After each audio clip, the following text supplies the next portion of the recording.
నమస్కారం. నా పేరు శ్రీరామ్ శర్మ.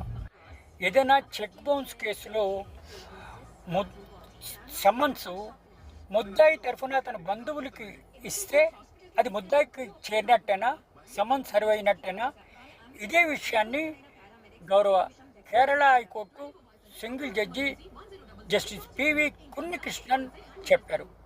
ఇది చెక్ బౌన్స్ కేసులో 92,500 చెక్ బౌన్స్ అయిందని క్రిమినల్ కోర్టులో సెక్షన్ 138 నెగోషియబుల్ ఇన్స్ట్రుమెంట్ యాక్ట్ అనుసరించి క్రిమినల్ కేసు ఫైల్ చేసిన తర్వాత ఈ summons to the accused court నుంచి పంపిస్తే అక్యూజ్డ్కి ఇవ్వకుండా అతని బంధువులకు ఇచ్చారు.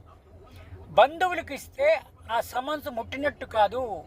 క్రిమినల్ కేసెస్లో కేవలము ముద్దాయిలకు మాత్రమే సర్వ్ చేయాలి, కానీ ముద్దాయి తరఫున బంధువులకు సర్వ్ చేస్తే సర్వ్ చేసినట్టు కాదు అని కేరళ హైకోర్టు తీర్పు చెప్పడం జరిగింది.